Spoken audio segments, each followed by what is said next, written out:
Our next guest is a multi-talented man. He is a writer, director, producer, and stand-up comic, too. You can see him live with friends in Atlanta, in New York, in November. Please welcome Judd Apatow.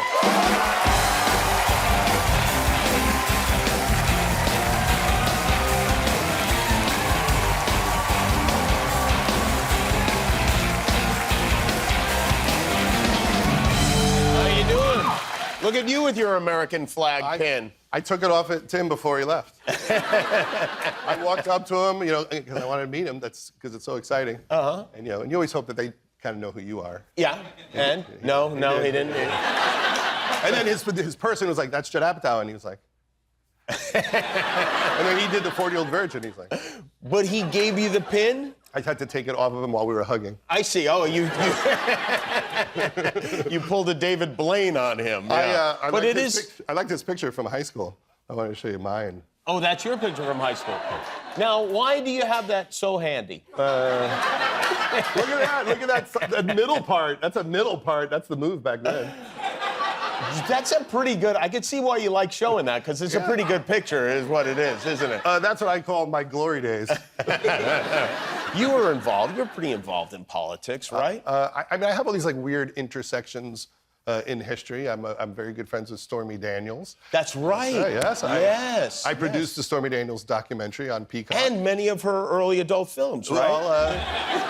Well, she, oddly, she was in the 40-Year-Old Virgin. Right? Yes. People don't always remember that. They always say adult film star Stormy Daniels. They never say star of the 40-Year-Old Virgin. Stormy Daniels. You're right. That's got to be her biggest credit. Yeah, that's a good credit. Sure. Yeah. But what happened was we needed someone to be naked for a joke. Okay. Yeah, and my producer, Shauna Robertson, said to me, "Do you want to do auditions?" And I said, "Well, that seems like a terrible idea." I saw the Me Too thing coming decades in advance. Right? Yeah.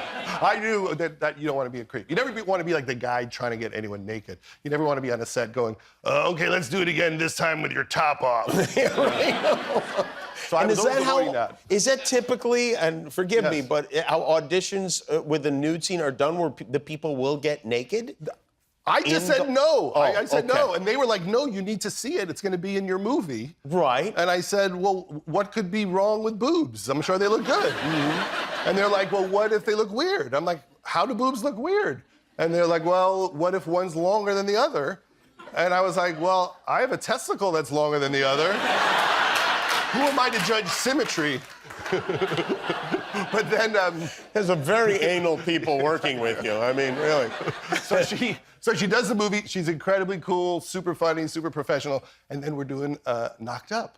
And we needed someone to be naked as a stripper in Knocked Up. You remember the scene where they go to Vegas and then the stripper dancer puts her butt on Paul Rudd's face. And then Seth goes, "Now that's how you get pink eye." So that was Stormy Daniels. But here's the thing. The day we shot it in 2006, she showed up at set and she said, "I just had sex with Donald Trump." No. I swear to God! At Video Village, she told us. And no one was surprised. Yeah, she came and said, "I just had sex with Donald Trump." Yeah, so the whole time when it came out, we were like, "Oh, we know it's true," because she told us in 2006 before he was in politics. The only weird part is that Seth Rogen wasn't in that trial as a witness. Because I thought they were going, "What is your name, sir?" "I'm Seth Rogen." So this was just a icebreaker for her then, telling you that she... it was a hilarious anecdote. I see. This year's the 25th anniversary of Freaks and Geeks, which is crazy. I know a lot of younger people are discovering the show because it's on Hulu, which has to be, I would imagine, rewarding for you, for a new generation to see it and like it. Yeah, it's crazy that it just holds up. Paul Feig always wanted to, do a show about the time before cell phones. And now it's before everything. But back then we talked about before cell phones, and he wanted it to feel like something that was made in 1980. So it just still works for people. People watch it with their kids, which I like. And so I've been going through a lot of the artifacts from the show, and I found one of the censor notes, because they would give us notes about what you're allowed to do on TV. back then. And this was the one that I found, which I thought was funny that you could Should I read this? Yes. Okay. Page 24, scene 11. Please take another pass at revising Bill's touching story about the time when he, quote, tried to sneak out a fart, but it came out a poop, and I had to flush my undies down the toilet. How does that show get canceled? It doesn't make any sense.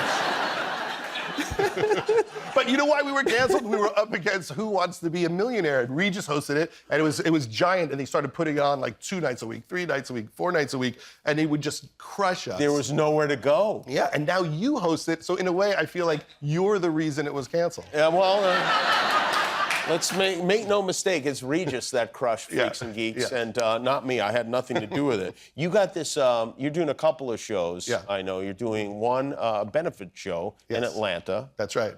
It's for the hurricane victims. Yes, for the Red Cross on November 3rd in Atlanta. November 3rd.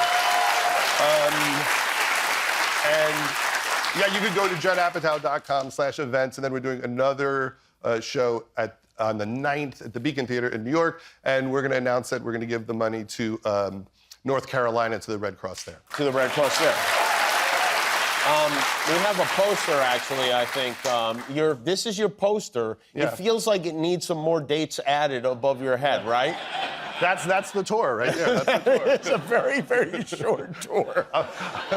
Who are the friends? Can you say who the friends are? It's supposed to be very exciting, to find out when. Is it when the you get cast there. of Friends when you say Friends? Jeff Foxworthy is going to do the one in Atlanta, which is very Is he exciting. really? Yeah. Is he a friend? And Ricky Velez, and he's a friend. Yes, absolutely. Oh, all right. I didn't know you were friends with Jeff. We'll keep announcing special friends. One more thing, because you know this is up my alley. Yeah. This is a picture of you. How old are you here? I'm 19. 19 years old with Larry Bud Melman. Yes. Was he Larry Bud Melman or Calvert DeForest at the time? I think you've never pointed yourself out as a Letterman nerd more than with that sentence.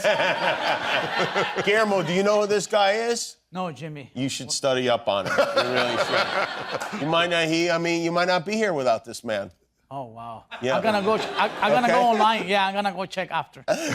What was going on here? That was like the funniest student in America competition, the finals at MTV's Spring Break. Wow. Yeah. And look how happy I am to meet Larry Bud Melman. Was Larry a judge? Larry was just roving. There must have been some appearance fee for Larry to just shake a Never lot of mind hands. how happy he was. Look at how happy you both are. I mean, these are the two happiest people in the whole world.